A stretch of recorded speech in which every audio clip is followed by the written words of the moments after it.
بآواز بلند درود پاک پڑھ لیں، صلو علی الحبیب صلی اللہ تعالی علی محمد صلی اللہ علیہ وسلم۔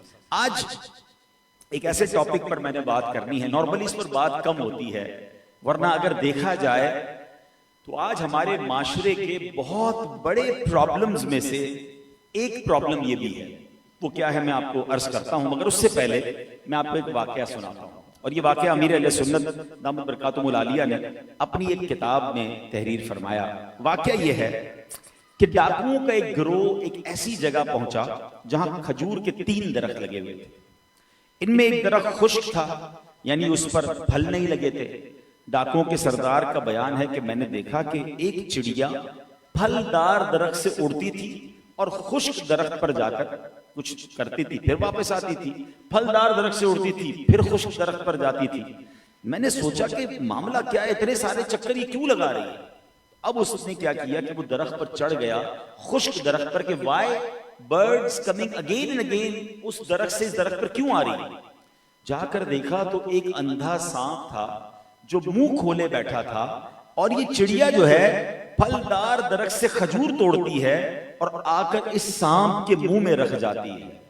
اللہ اکبر! وہ ڈاکوؤں کا سردار جب یہ دیکھتا ہے تو رونے لگ گیا کہ میرے مولا، تو نے ایک اندھے سانپ کی روزی کا ایسا انتظام کیا ہے، تو ایسا رازق، تو ایسا دینے والا، اور میں ڈکیتیاں کر کے لوگوں کو ڈرا دھمکا کے ان کے ساتھ زیادتی کر کے میں پیسے کما رہا ہوں۔ اب وہ جناب بالکل روتے ہوئے اس نے توبہ کی، اور جب توبہ کی اور اس کے دل پر چوٹ لگی تو غیب سے آواز آئی، اے فلاں، توبہ کے لیے میرا دروازہ کھلا ہے۔ اب یہ سننا تھا، وہ غیبی آواز تھی۔ تلوار کو توڑا، اللہ کی بارگاہ میں توبہ کی، اپنے ساتھیوں کو بتایا کہ بس اب میں نے گناہوں سے توبہ کر لی ہے، اب میں نے ڈکیتی نہیں ڈالنی، اب میں نے کسی کے ساتھ زیادتی نہیں کرنی ہے۔ ساتھیوں نے کہا ڈکیتی میں بھی آپ آقا تھے، اب توبہ میں بھی آپ ہی آقا بنے، ہم سارے مل کر توبہ کرتے ہیں۔ سب نے توبہ کیا۔ اب انہوں نے سوچا کہ بڑے گناہ کر لیے، چلو اب مکہ پاک چلتے ہیں، ادھر جا کے بھی توبہ کرتے ہیں، رب کو راضی کرتے ہیں۔ یہ قافلے کی صورت میں مکے کی طرف روانہ ہوئے۔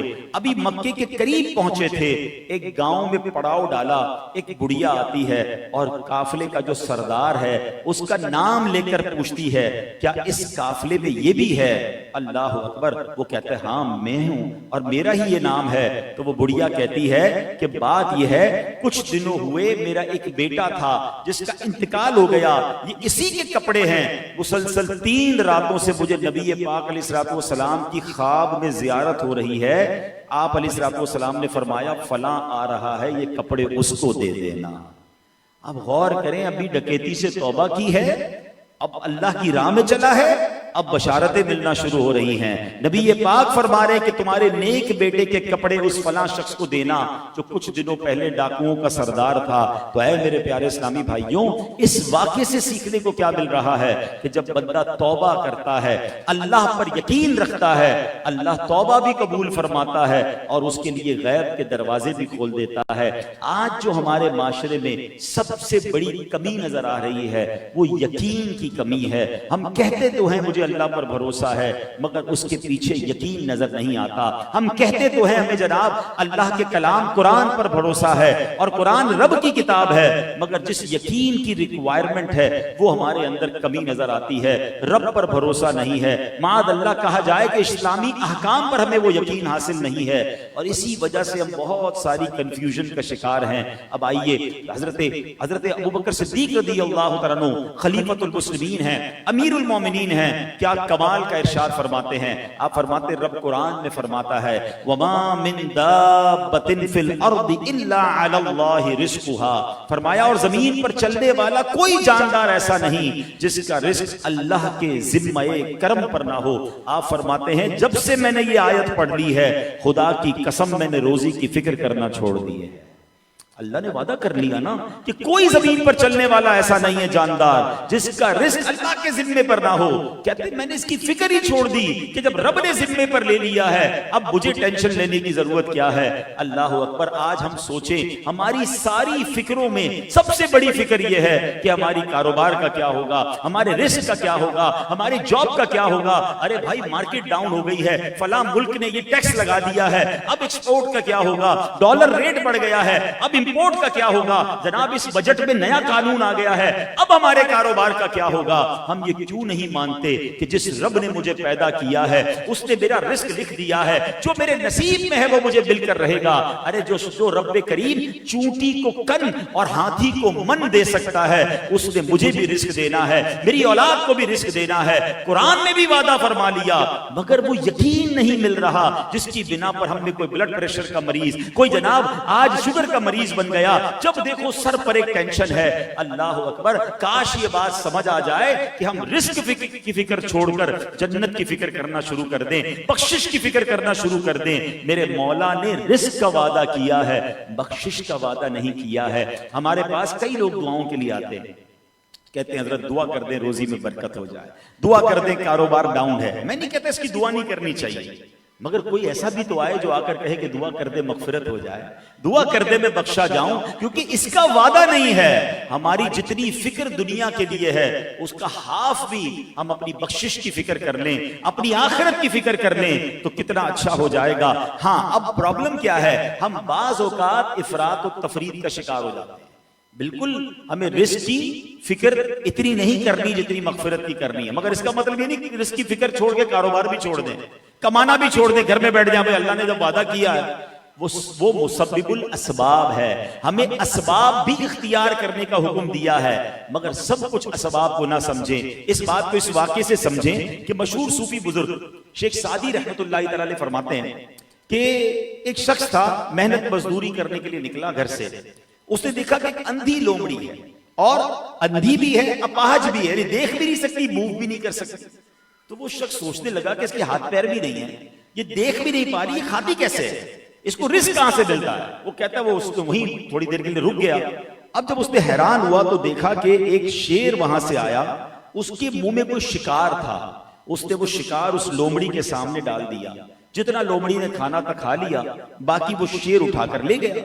یہ شخص سوچنے لگا کہ جب رب کا ایسی قدرت ہے کہ یہ اندھی ہے، یہ اپاہج ہے، اور اس کے لیے شیر جناب کھانا لے کر آ رہا ہے، تو پھر میں تو اشرف المخلوقات ہوں، اب مجھے کمانے کی کیا ضرورت ہے، اب مجھے اسٹرگل کرنے کی کیا ضرورت ہے؟ وہ بندہ جا کر گھر پر بیٹھ گیا، اللہ اللہ کرنے لگا۔ پہلا دن گزرا، کوئی کھانا نہیں، دوسرا دن گزرا، کوئی روزی نہیں، تیسرا دن عبادت کرتے ہوئے گزر گیا، ایک ذرہ بھی کھانے کا نہ ملا، یہاں تک کہ وہ کمزور ہو گیا۔ اللہ اکبر، اس نے تڑپ کر اللہ کی بارگاہ میں فریاد کی، مولا میں اشرف المخلوقات، تو نے اس اندھی لومڑی کے لیے انتظام کر دیا، میں تو تیرا ذکر کر رہا ہوں۔ اللہ اکبر، اللہ کی طرف سے جواب کیا ملا؟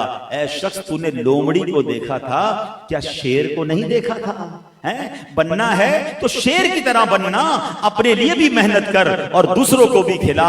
اللہ اکبر، اب اس کے ہوش ٹھکانے آئے کہ محنت مزدوری کرنا یہ رب کو پسندیدہ ہے۔ جو یہاں سمجھانا مقصود ہے نا، کام کاج سے اسلام نے نہیں روکا ہے، مگر سب کچھ کام کاج کو سمجھ لینا اور اسی کی فکر میں ہلکان ہوتے رہنا، اسی کی فکر میں ٹینشن میں رہنا، اور جناب ان وسوسوں کی وجہ سے اپنی فیملی کو بھی ٹینشن میں مبتلا کر دینا، یہ شریعت نہیں کہتی ہے۔ اللہ پر بھروسہ رکھیں، اپنی طرف سے کوشش پوری کریں، پھر اللہ پر چھوڑ دیں، وہ کارساز ہے، وہ مدد کرنے والا ہے۔ یقیناً کبھی کے دن بڑے ہوتے ہیں، کبھی کی راتیں بڑی ہوتی ہیں، کبھی دھوپ ہوتی ہے، کبھی چھاؤں ہوتی ہے، کبھی جناب بارش کا موسم ہوتا ہے۔ جس طرح موسم بدلتے ہیں اس طرح زندگی کے دور بھی بدلتے ہیں۔ کبھی آپ صحت مند ہوں گے، کبھی بخار بھی آ جائے گا، کبھی آپ بڑے مزے میں کاروبار میں ہوں گے، کبھی مشکل بھی آ جائے گی۔ یہ لائف اسی طرح گزرنی ہے۔ اب آپ ہر مشکل پر پریشان ہو جائیں، ہر مشکل پر ٹینشن میں آ جائیں گے تو زندگی اپنی بھی مشکل بنائیں گے، اپنے گھر والوں کی بھی بنائیں گے۔ اللہ اکبر، پچھلے دنوں ہی تو ہم نے محرم کے واقعات سنے، کربلا والوں کی باتیں سنی، کتنی بڑی مشکل تھی۔ ذرا غور تو کیجئے، اس مشکل کا کوئی اندازہ کر سکتا ہے کہ 3 دن کی بھوک اور پیاس ہو، خواتین ساتھ ہوں، 6 مہینے کا بچہ ساتھ ہو، اور دشمن تلواریں لیے کھڑا ہو، اور ایک ایک کر کے گھر والے شہید ہو رہے ہوں، جوان بیٹا بھی شہید ہو، دودھ پیتا بچہ بھی شہید ہو، اور پھر امام حسین بھی شہید ہو جائیں، مگر اس پورے خاندان میں کسی کو یہ ٹینشن نہیں تھی کہ جناب ہمیں یہ شہادت ملنے والی ہے۔ آپ کو پتا ہے اس شہادت کا انہیں پہلے سے پتا تھا۔ امام حسین حسین کے بچپن سے سب کو معلوم تھا کہ یہ کربلا کے میدان میں شہید ہوں گے, مگر everybody was ready for that examination. یہی کربلا سے میسج لینا ہے کہ ہم بھی ریڈی رہیں ایگزام کے لیے. آپ کہیں گے جناب ان کو پتا تھا, ہمیں تو نہیں پتا ہوتا کل کیا ہوگا, اچانک ہو جاتا ہے, ہم پریشان ہو جاتے ہیں, گھر میں کوئی بیمار ہو جاتا ہے, کوئی کاروبار میں لاس ہو جاتا ہے, ہم ڈپریشن کا شکار ہو جاتے ہیں. نہیں جناب, پتا آپ کو بھی ہے, ہاں ہمیں بھی بتایا گیا ہے. اصل مسئلہ ہے کہ ہم قرآن پڑھتے نہیں ہیں. اگر میں اور آپ پراپرلی قرآن وتھ ٹرانسلیشن پڑھیں, تفسیر سے پڑھیں, تو each and every Muslim was informed. ہمیں بتایا گیا ہے. کہاں بتایا ہے؟ چلے میں بتا دیتا ہوں تاکہ آج کے بعد یہ نہیں کہیے گا بتایا نہیں ہے, ٹھیک ہے نا. قرآن نے بتایا, ایک بڑا کیٹیگوریکلی اناؤنسمنٹ ہے. بسم اللہ الرحمن الرحیم وَلَنَبْلُوَنَّكُمْ بِشَيْءٍ مِّنَ الْخَوْفِ وَالْجُوعِ وَنَقْصٍ مِّنَ الْأَمْوَالِ وَالْأَنفُسِ وَالثَّمَرَاتِ وَبَشِّرِ الصَّابِرِينَ. 5 چیزوں کی لسٹ بھی قرآن نے دے دی ہے. صرف یہ نہیں کہا, فرمایا وَلَنَبْلُوَنَّكُمْ, ہم ان قریب, سونر, یہ بھی نہیں کہ کبھی آزمائیں گے, ان قریب آزمائیں گے. اچھا آزمائیں گے, یا اللہ کس چیز سے آزمایا جائے گا؟ 5 چیزیں بھی بتا دی ہیں. کیا ہے؟ خوف ہوگا, بھوک ہوگی, اور پھر فرمایا تمہارے باڈی میں پرابلم آ جائے گی, تمہارے مال اور تمہارے کاروبار کی چیزیں خراب ہونا شروع ہو جائیں گی. اگر باغ ہیں تو فصلیں خراب ہوں گی, پھل خراب ہو سکتے ہیں. اور یہی ہماری زندگی میں ہو رہا ہے. یا تو کاروبار میں لاس ہو جاتا ہے, یا کوئی بیماری آ جاتی ہے, یا فیملی میں کوئی ایشو آ جاتا ہے, تو کبھی کسی دشمن کا خوف آ جاتا ہے. یہی تو چیزیں ہیں جو آزمانے کا قرآن نے پہلے کہا ہے. اگر یقین رکھو تو آگے کیا فرمایا؟ وَبَشِّرِ الصَّابِرِينَ, خوشخبری ہے صبر والوں کے لیے.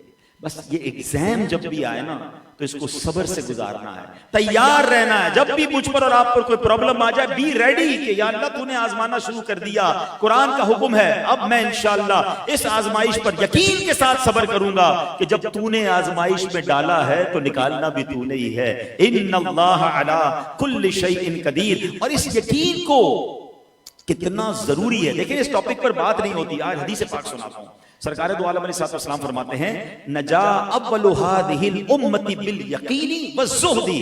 اس امت کے پہلے لوگ یقین اور دنیا سے بے رغبتی کے ذریعے نجات پا گئے. یقین ہوتا تھا اور دنیا سے بے رغبتی ہوتی تھی, انہیں نجات مل جاتی تھی. اور فرمایا وَيَهْلِكُ آخِرُ هَذِهِ الْأُمَّةِ بِالْبُخْلِ وَالْأَمَلِ. فرمایا اس امت کے آخر میں آنے والے کنجوسی اور لمبی امیدوں کے سبب ہلاک ہو گئے. آج دیکھیں امیدیں لمبی ہیں, بہت جیوں گا, ابھی تو 5 سال بعد یہ کرنا ہے, 10 سال بعد یہ پلان ہے, بس یہ گھر بن جائے, پھر اگلے 10 سال بعد سوسائٹی چینج, کنٹری چینج ہے, فلاں planning. We are not talking کہ پلاننگ نہ کرو, پلاننگ کرنی چاہیے, مگر اس پلاننگ میں آخرت کہاں ہے؟ ان تمام چیزوں میں میرا مرنا کہاں ہے؟ اگر یہ کرتے کرتے مر گیا تو سبحان اللہ, یہ بھی تو پلاننگ ہو کہ قبر بھی روشن ہوگی, ادھر بھی جواب صحیح دوں گا. جناب صدقہ جاریہ کے اتنے کام کر لیے کہ ادھر بھی جنت تیار ہے. تو پلاننگ آخرت کی بھی تو ہونا, اور اللہ پر یقین بھی ہو. اللہ کرے کہ یہ بات ہمیں سمجھ آ جائے. اچھا آپ کہیں گے جناب ہمیں تو بڑا یقین ہے, ہم بے یقینی کہاں کرتے ہیں؟ چلے میں کچھ ایگزامپلز بتاتا ہوں, چیک کر لیں. جتنے میرے بھائی مجھے سن رہے ہیں, اسلامی بہنیں, یہ بیان لائیو بھی جا رہا ہے, سارے لوگ اپنے آپ کو چیک کریں. اب جو میں کچھ ایگزامپلز دے رہا ہوں کہ کیا میں اس بے یقینی کی کیفیت پہ ہوں کہ نہیں. اب مثال کے طور پہ ہم مسلمان ہیں, ہمارا ایمان تو یہ ہے کہ رزق دینے والا رب ہے, پھر بھی مال کے پیچھے مارے کیا ہم نہیں پھرتے ہیں؟ کوئی سود کا سہارا لے رہا ہے, کوئی حرام روزی کما رہا ہے, یار ڈیل بڑی اچھی آئی ہے, جھوٹ تھوڑا سا بولنا پڑے گا, کام زبردست ہو جائے گا, اچھا میں نہیں بولوں گا تو کوئی اور لے جائے گا, اس لیے میں نے یہ ڈیل کر لی ہے. تو کدھر گیا بھروسہ, کدھر گیا ایمان کہ اگر جھوٹ بول کر نہیں کماؤں گا تو بھی میرے نصیب کا مجھے مل کر رہے گا. ایمان زبان سے کہنے کا نام نہیں ہے. لاجیکلی تو ہم سارے کہتے ہیں اللہ رزق دینے والا ہے, مگر پریکٹیکلی ہمارا عمل بتا رہا ہے کہ ہمیں اس پر یقین نہیں ہے. جبھی تو کوئی دنیا کے بھر کے دورے کر کے مارے پھر رہے ہیں, چاہے اس میں حرام کرنا پڑے, حلال کرنا پڑے. میں دوبارہ کہتا ہوں, حلال کمانے کے لیے سٹرگل کرنے کا منع نہیں کیا شریعت نے, لیکن جو حلال و حرام کی تمیز اٹھا دیتے ہیں, یا صرف کاروبار اور مال کو ٹائم دے کر ان کی نمازیں بھی قضا ہو رہی ہیں, وہ اپنی فیملی کو بھی ٹائم نہیں دے رہے, اپنی صحت کو بھی برباد کر رہے ہیں, تو پھر ان کا اس کا مطلب یہ ہوا کہ پھر یقین نہیں رہا. آگے چلیے, ہم سب مانتے ہیں کہ اللہ مشکلات سے نجات دینے والا ہے, مشکل سے نجات دینے والا تو رب ہے نا, یہ ہمارا ماننا ہے, مگر یقین ہے. اگر یہ یقین ہوتا تو پھر ڈپریشن کس بات کی, پھر مایوسی کس بات کی, جب مجھے پتا ہے کہ میرا رب چاہے تو حضرت یوسف کو اندھیرے کنویں سے نکال کر مصر کا بادشاہ بنا سکتا ہے، میرا رب چاہے تو دریائے نیل حضرت موسیٰ علیہ السلام کے لیے راستے نکال سکتا ہے، تو وہ میرے لیے بھی راستے نکال سکتا ہے۔ رب تو وہی ہے نا، معاذ اللہ، اللہ تو چینج نہیں ہو گیا۔ جو حضرت موسیٰ کے دور میں رب تھا وہ آج بھی رب موجود ہے، فرق میرے اندر آ گیا ہے۔ حضرت موسیٰ کو یقین تھا، اللہ کی بھروسے پر قدم رکھا، دریائے نیل نے راستہ دیا۔ مجھے اللہ پر یقین ہی نہیں رہا تو کہاں سے میرے مسئلے حل ہوں گے؟ حضرت ابراہیم کے ساتھ کیا ہوا تھا آپ کو پتا ہے؟ حضرت ابراہیم علیہ السلام کو جب آگ میں ڈالا گیا تو سارے فرشتے باری باری آئے کہ آپ ہمیں اجازت دیں۔ ہوا کا فرشتہ آیا، آپ اجازت دیں تو ہوا سے آگ بجھا دیتے۔ بارش کا فرشتہ آیا، آپ اجازت دیں بارش برسا کر آگ بجھا دوں گا۔ آپ نے فرمایا مجھے تمہاری کوئی ضرورت نہیں ہے۔ اب جب بالکل آپ کو تھرو کر دیا گیا نا آگ میں، اب بالکل اس مومنٹ پر حضرت جبریل آیا، کہتے اے ابراہیم اب ہم سے تو مدد نہیں مانگ رہے، رب سے تو مانگ لے۔ آپ نے فرمایا اللہ دیکھ رہا ہے نا، اگر اسے بچانا ہوگا تو بچا لے گا، اور اگر اس کی رضا اس میں ہے کہ میں آگ میں ڈالا جاؤں تو میں راضی ہوں۔ یہ جو راضی بر رضا ہے نا، یہ بات بڑی گہری کہنے جا رہا ہوں، آج اس جملے کو ذرا سمجھ لیجیے۔ ہم پتہ ہے تقریباً ہم لوگ کیا چاہتے ہیں؟ ہم چاہتے ہیں یا اللہ جس حال میں میں راضی ہوں مجھے وہ حال دے دے۔ ہم اپنی پسند کا حال چاہتے ہیں۔ ہم کیا کہتے ہیں؟ یا اللہ کاروبار میں برکت دے، بیٹا نہیں ہے تو بیٹا دے دے، گھر اچھا نہیں ہے گھر دے دے، اے اللہ ہمیں فلاں ملک کا ویزا مل جائے۔ جو میں چاہ رہا ہوں، میری ڈیمانڈ لسٹ ہے نا، جو مجھے کمفرٹیبل کرتی ہے، جو مجھے ریلیکس کرتی ہے، جو میری لائف کو انجوائبل بناتی ہے، میں وہ اللہ سے مانگتا ہوں۔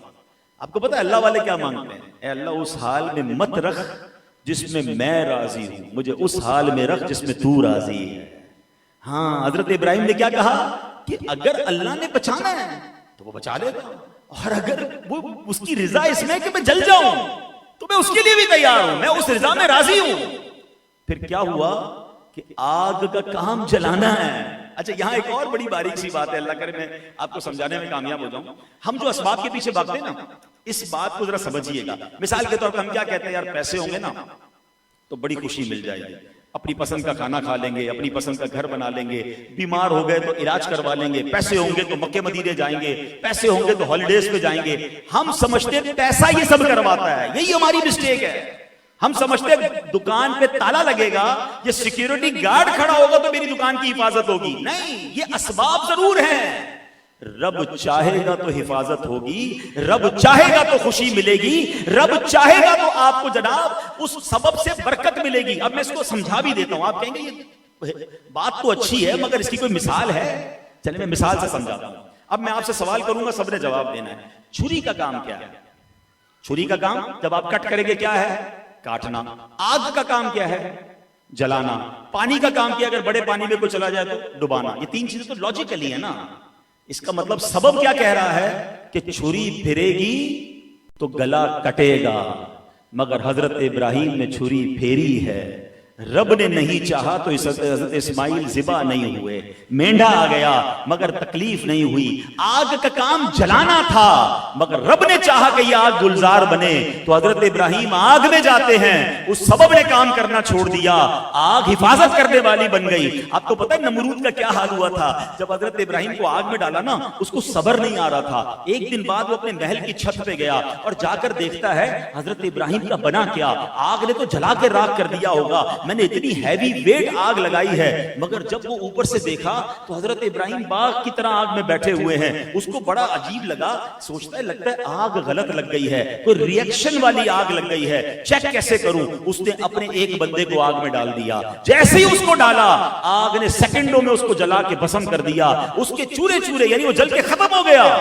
نمرود حیران ہو گیا کہ اس کو جلا رہی ہے، نمرود کی آگ موسیٰ کو کیوں نہیں، حضرت ابراہیم کو کیوں نہیں جلا رہی؟ تو یہی بات میں سمجھانا چاہ رہا ہوں، سبب اور ہے، خالق اور ہے۔ وہ چاہے گا تو سبب نفع دے گا، وہ چاہے گا تو نقصان والا سبب بھی نفع دے گا۔ اب مجھے بتاؤ نا، پانی کا کام تو ڈبانا ہے، ارے دنیا نے کیسا نظارہ دیکھا ہوگا کہ حضرت موسیٰ پوری فوج کے ساتھ دریائے نیل میں داخل ہوتے ہیں، حضرت موسیٰ اکیلے نہیں ہیں، اتنے سارے گھڑ سوار ہیں، مگر وہ دریائے نیل راستہ دے رہا ہے، آپ نکل رہے ہیں۔ اب اسی سبب کو دیکھ کر فرعون نے سوچا یہ نکل گئے تو میں بھی نکل جاؤں گا۔ دیکھیے وہی دریا ہے، وہی راستہ ہے، رب چاہے تو ترا دیتا ہے، رب چاہے تو ڈبا دیتا ہے۔ یہ سمجھنا ہے مجھے اور آپ کو. ہم سبب کے پیچھے نہ بھاگیں, ہم اللہ کو راضی کرنے کی فکر کریں. اب میں آپ کو لاجیکلی ایک اور بات سمجھاتا ہوں. آپ کہتے ہیں نا اسباب ہوں گے, مجھے بتائیں ہاتھ کا کام کیا ہے؟ پکڑنا ہے نا. ہاتھ سے کتنے سارے کام کرتے ہیں. آنکھوں کا کام کیا ہے؟ دیکھنا ہے. کان کا کام کیا ہے؟ سننا. زبان کا کام کیا ہے؟ بولنا ہے. ٹھیک ہے. اب آپ کہیں کہ یار کسی کی زبان کٹ جائے گی تو وہ بول نہیں سکے گا. آپ کو پتہ ہے جتنے گونگے ہوتے ہیں ان کی زبان لگی ہوئی ہوتی ہے, کٹی بھی نہیں ہوتی ہے. ہاں, جتنے نابینا ہوتے ہیں ان کی آنکھوں میں ہول نہیں ہوتا. آئیز آر ایگزسٹنگ, آنکھیں موجود ہوتی ہیں. کبھی کبھی تو کوئی نابینا ہمارے سامنے ایسے دیکھتا ہم کہتے ہیں دیکھ تو رہا ہے, مگر پھر ہاتھ ہلاتے تو پتہ چلتا نہیں یار اس کو نظر نہیں آ رہا ہے. بہرے کے کان ہوتے ہیں, ایسا تھوڑی کہ کان نکلے ہوئے ہوتے ہیں. تو اس کا مطلب باڈی پارٹ کا تو کمال ہی نہیں ہے. میرے پاس ہاتھ ہیں, یہ طاقت والے جب ہوں گے جب رب چاہے گا. اگر رب نہیں چاہے گا تو یہ ہاتھ ایسے گریں گے کہ دنیا اٹھانا چاہے یہ ہاتھ 1 انچ کام نہیں کریں گے. زبان ضرور ہے میرے پاس, مگر اس زبان میں اگر رب نے طاقت دینی ہے تو اس نے آواز نکالنی ہے, ورنہ لگی ہوئی زبان سے بیچارہ وہ گونگا اشارے کرتا رہتا ہے. آنکھ کا کام دیکھنا ہے, لیکن اگر رب نے چاہنا ہے تو اس آنکھ میں نور آنا ہے, ورنہ باڈی پارٹ تو لگا ہوا ہے, نظر کچھ نہیں آتا, سنائی کچھ نہیں دیتا. ارے اس سے بڑی مثال کیا ہوگی کہ کبھی بھی یہ مت کہنا کہ میرے ہاتھ سلامت ہیں, میری زبان سلامت ہے تو اس لیے بول رہا ہوں. ارے یہ رب کی مہربانی ہے, اس نے ہاتھ میں طاقت دی ہے, زبان میں بولنے کی طاقت دی ہے, آنکھ میں نور دیا ہے تو میرے رب نے دیا ہے. اس کا مطلب یہ ہوا کہ میں ساری دنیا کی دولت جمع کر لوں, اگر اللہ نے شفا نہیں دینی, اللہ نے خوشی نہیں دینی تو پھر کچھ نہیں ہونا. تو کاش یہ یقین حاصل ہو جائے کہ زندگی کا مقصد ایک ہی ہونا چاہیے کہ مجھے اپنے مالک کو راضی کرنا ہے, مجھے اپنے رب کو راضی کرنا ہے. پھر دیکھیں انشاءاللہ زندگی کیسی آسان ہو جاتی ہے. حضرت لقمان حکیم, ان کے قول دنیا بھر میں مشہور ہیں. اتنی عظیم ہستی ہیں, یہ نبی نہیں ہیں مگر یہ اتنے عقل مند تھے, اور ان کے واقعات اتنے شاندار ہیں کہ قرآن میں پوری سورت سورہ لقمان کے نام سے. اب ان کا ایک جملہ سنیے گا. آپ فرماتے ہیں اپنے بیٹے کو, بیٹا ہر عمل کا ایک کمال اور ایک انتہا ہوتی ہے, اور عبادت کا کمال پرہیزگاری اور پختہ یقین ہے. یعنی پختہ یقین ہونا چاہیے. آپ وظیفہ پڑھ رہے ہیں, آپ یقین سے پڑھیں. آپ دعا کر رہے ہیں, آپ دعا بھی یقین کے ساتھ کریں. ہمارا پرابلم ہی یہی ہے, ہمیں شریعت کے احکام پر بھی, اچھا ہم مسلمان ہیں اس پر یقین کامل, پتھر کی طرح یقین ہو. آج کل سوشل میڈیا کا دور ہے, ایک چھوٹا سا کلپ سن کر ہمارے نوجوان کنفیوز, یار ہم تو یا رسول اللہ کہتے ہیں, یہ ٹھیک کہتے ہیں, یہ تو فلاں یہ کہہ رہا تھا, ہم یہ جو مزارات پہ بچپن سے جا رہے ہیں اس میں کوئی پرابلم تو نہیں ہے. کیوں؟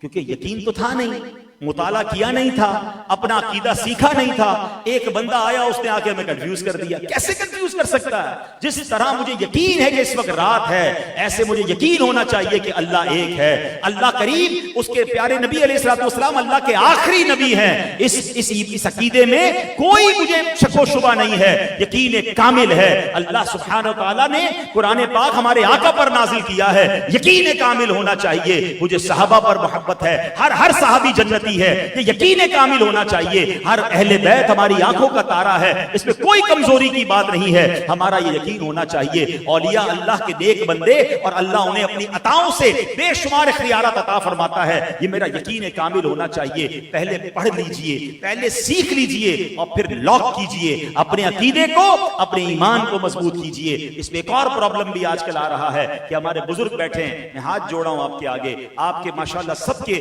عقیدے بڑے مضبوط, بڑے پیارے ہیں, مگر کیا یہی عقیدے ہم نے اپنے بچوں کو سکھائے ہیں؟ ہمارے نوجوان اولاد کو یہ پتا ہے؟ ہمیں پتہ ہی نہیں کون کہاں بیٹھ رہا ہے, سوشل میڈیا پہ کیا دیکھ رہا ہے, اور کنفیوز ہو رہا ہے. اس کی کنفیوژن کون دور کرے گا؟ اگر ہم چاہتے ہیں کہ میری اولاد میرے مرنے کے بعد صدقہ جاریہ کا باعث بنے, تو آپ کو آپ کے والدین سے جو عقیدے کا یقین ملا تھا, اس یقین کو ٹرانسمٹ کیجئے, اس یقین کو اپنے بچوں کو سکھائیے, تاکہ میرے مرنے کے بعد بھی میری اولاد کو نیکی والا کام کرے اور صحیح العقیدہ مسلمان بنے. تو یہ ذمہ داری ہے والدین کی. ہم بہت کچھ سکھاتے ہیں, لوگ کہتے ہیں میرے بیٹے نے فلاں ملک میں جا کر ڈگری حاصل کر لی, میرا بیٹا جناب بزنس میں اتنا ماہر بن گیا. جناب والا, کیا آپ نے اپنے بیٹے کو پکا مسلمان بنا لیا, اس کا عقیدہ محفوظ کر دیا؟ نہ جانے کس کے ساتھ بیٹھ رہا ہے, کس کے ساتھ اٹھ رہا ہے. روز کی نئی باتیں سننے کو مل رہی ہیں کہ جناب پکے سنی ہے گھرانے کے بچے ہیں, اور جناب آج کنفیوز پھر رہے ہیں. کون جواب دے گا؟ خدا کے واسطے خود بھی یقین حاصل کریں, اور اس یقین کو اپنے بچوں کو, اگر پرابلم پرابلم ہے، علماء اہل سنت موجود ہیں، ان کی کتابیں موجود ہیں، تو انشاءاللہ جب یقین کی برکتیں ہوں گی پھر دیکھیں کیسے ایمان کامل ہوتا ہے۔ حضرت عبداللہ رضی اللہ عنہ فرماتے ہیں بے شک رحمت اور مشکلات سے نجات یقین اور اللہ پاک کی رضا میں ہے، اور غم و پریشانی شک اور اللہ کریم کی نافرمانی میں ہے۔ اللہ کریم مجھے اور آپ کو یقین ایسا کامل عطا فرمائے۔ اور میں آپ کو، وقت میرے پاس کم ہے، 2 واقعات ذہن میں تھے مگر ایک دلچسپ واقعہ سنا دیتا ہوں، ایمان تازہ ہو جائے گا، غوث پاک سے محبت اور بڑھ جائے گی۔ ہو سکتا ہے سوشل میڈیا پر کسی کو میرے اس بیان سے پرابلم ہوتا ہو تو ہو جائے، ہمیں اللہ والوں پر یقین ہے کہ اللہ نے انہیں بڑا کمال دیا ہے۔ یہ واقعہ کون بیان کرتا ہے؟ علامہ ارشد القادری صاحب نے یہ واقعہ لکھا۔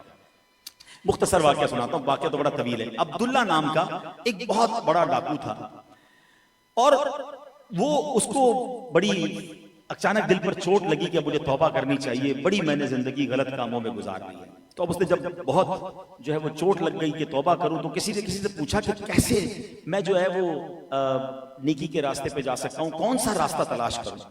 تو کسی نے کہا پہلے تم ایسا کرو، کوئی مرشد تلاش کرو، کوئی ایسا پیر تلاش کرو جس کی برکت تمہیں ملے، وہ تمہیں اللہ کے راستے پر لگا دے۔ اس نے کہا اچھا بتاؤ پھر مرشد کہاں تلاش کروں؟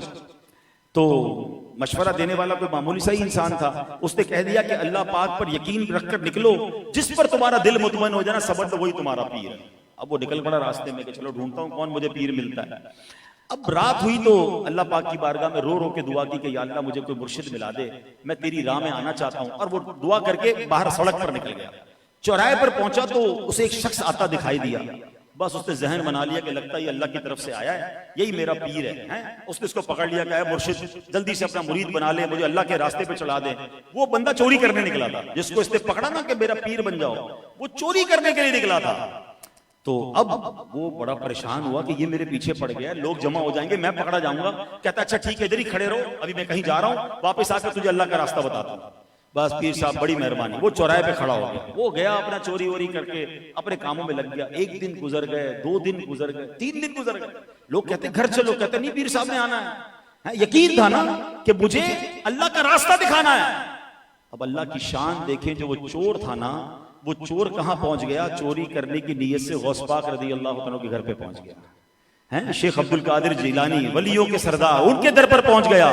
اب جب وہ ادھر غوث پاک جو ہے وہ عبادت کر رہے تھے، ایک شخص نے حاضر ہو کر عرض کی عالی جان فلاں شہر کے ابدال کا انتقال ہو گیا ہے۔ حضور غوث پاک نے دعائے مغفرت کی، اور اب جب چور پر نظر پڑی نگاہ ولایت ڈالی، ایک ہی نگاہ میں توبہ بھی کروائی، ولایت کے درجے بھی طے کروائے۔ فرمایا تم فلاں شہر کے ابدال ہو، فوراً وہاں کے لیے روانہ ہو جاؤ۔ اب نگاہ ولی میں وہ تاثیر دیکھی، بدلتی ہزاروں کی تقدیر دیکھی۔ وہ شخص اب واپس جا رہا ہے، گیا چوری کرنے تھا، اب ولی بن کر نکل رہا ہے۔ اب گیا تو راستے میں وہی بندہ چوراہے پر کھڑا ہے، کہتا پیر صاحب آپ آ گئے، اب مجھے راستہ دکھا دیجئے۔ اللہ اکبر! اب وہ شخص جو چور بن کر گیا تھا، اس یقین کامل کی برکت سے اللہ نے اس چور کی کایا پلٹ دی اور اس کو بھی اللہ کا ولی بنا دیا۔ وہ خود کہتے ہیں کہ ایک شخص کی سچی لگن اور پختہ یقین کا کمال ہے کہ رب کریم نے مجھ پر ایسی عنایت عطا فرما دی۔ تو اچھی نیتیں معاملات کو بدل دیا کرتی ہیں، وہ مشکلوں کو آسان کر دیا کرتی ہیں۔ تو بہرحال میرے پیارے اسلامی بھائیوں، آج جو میرا ٹاپک تھا وہ یہی تھا کہ اللہ پر بھروسہ رکھیں، یقین کامل رکھیں، اپنے آپ کو ڈپریشن اور مایوسی کی طرف نہ جانے دیں، اس رب کریم کے قدرت پر یقین رکھیں، اور اتنا دنیا کے پیچھے نہ بھاگیں۔ مجھے اور آپ سب کو مرنا ہے، ایسا نہ ہو دنیا کو شاندار کر لیں اور آخرت میں بربادی ہمارا مقدر ہو۔ عقل مند وہ ہے کہ اگر دنیا میں اللہ نے بہترین زندگی دی ہے نا، وہ اپنی آخرت بھی بہترین بنانے کی فکر شروع کر دے۔ دنیا نے کہیں نہیں جانا ہے۔ ہم ایک جملہ دعاؤں میں کہا کرتے ہیں، رحمان الدنیا والآخرہ، میرا مالک دنیا کا بھی رب ہے، وہ آخرت کا بھی رب ہے۔ رب کو راضی کر لوں گا، وہ دنیا بھی اچھی کر دے گا، وہ آخرت بھی اچھی کر دے گا۔ اللہ مجھے بھی یقین کامل کی دولت سے نوازے، آپ کو بھی نوازے، اور اللہ کریم ہمیں توکل کی نعمت عطا فرمائے، آمین بجاہ النبی الامین صلی اللہ تعالی علیہ وسلم۔ ایسی پیاری باتیں دعوت اسلامی کے ماحول میں بتائی جاتی ہیں، آپ بھی اس ماحول سے وابستہ رہیں، دعوت اسلامی کے اجتماعات میں آتے رہیں، مدنی چینل پر ہمارے بیانات سنتے رہیں، پروگرام دیکھتے رہیں، تو انشاءاللہ مزید دل پر اثر ہوتا رہے گا۔